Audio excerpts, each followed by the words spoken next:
UTI ang sakit ni Kwan, umibig tapos iniwan.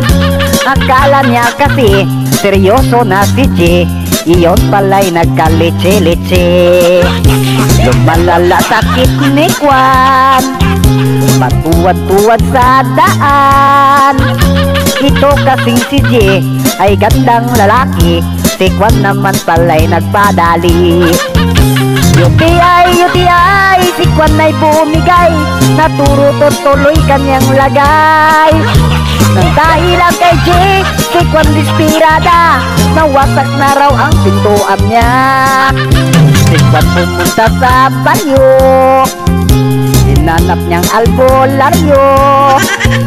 Ipakulab raw niya itong si Mr. G, magdudumi raw to ng botite.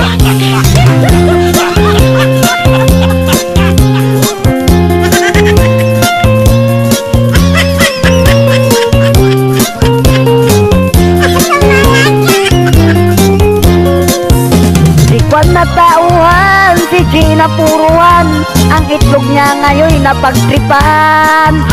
Sinusundot-sundot sa tatlong karayom, itlog ni G ngayon parang pool.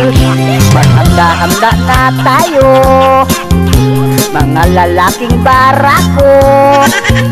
Huwag naman babae, pisin kong Makati, ipitin mo na lang yan sa katre. Iwas na tayo pre sa mga babae, hirap ang magdumi ng butite.